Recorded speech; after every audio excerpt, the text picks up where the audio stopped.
एक अफवाह है, एक अफवाह। लोग कहते हैं कि कहने वाले से ज्यादा सुनने वाले को सतर्क होना चाहिए। कहने वाले से ज्यादा किसको सतर्क होना चाहिए? सुनने वाले। इस समय बड़ी जोरों के साथ एक मैटर चल रहा है, ड्रोन उड़ रहा है, रात में चोर आते हैं, चोरी करके ले जाते हैं। मैं आपको बता दूं,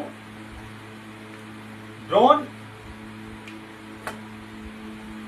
एक लेंस है जिसमें कैमरा लगा होता है, लेंस लगा होता है, जो प्रकाशीय माध्यम, यह प्रकाश में ही कार्य करता है।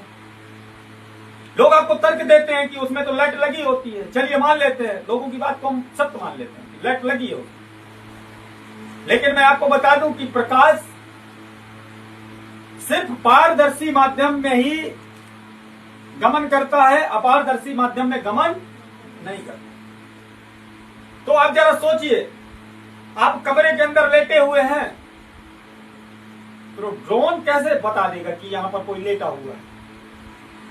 ठीक, तो आपको ऐसी अफवाहों से क्या करना है? बचना है। दूसरी चीज,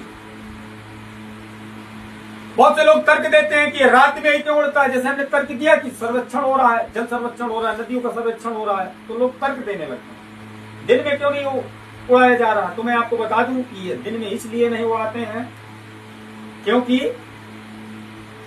दिन में जो वायु का प्रवाह होता है वो तेज होता है और वायुमंडल में चहचहाट होती है, धूल आदि मिट्टी के कण फैले हुए होते हैं।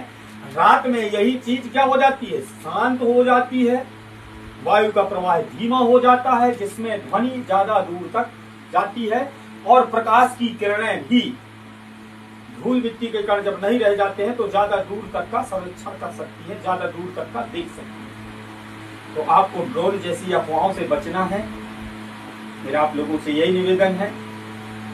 ठीक, और दूसरी चीज, ड्रोन की जो कनेक्टिविटी होती है तो वह अधिकतम 500 मीटर तक होती है, 10 किलोमीटर तक नहीं होती, 5 किलोमीटर तक नहीं होती। आप लोग इस बात को समझिए। आपने देख लिया ड्रोन उड़ रहा है, ड्रोन उड़ाने वाले को नहीं देखा होगा, तो कहने वाले से ज्यादा सुनने वाले को सतर्क रहना है। मेरा आप लोगों से यही निवेदन है, भ्रम मत फैलाएं। क्योंकि कहते हैं ना, भ्रम फैलाएंगे आप लोग चिंता में जगेंगे, जब आप जगेंगे तो आपके मस्तिष्क में तनाव होगा, जब मस्तिष्क में तनाव होगा तो आप बीमार होंगे। ठीक, इसलिए चिंता नहीं ज्यादा करनी है, रिलैक्स रहिए, मस्त रहिए, स्वस्थ रहिए।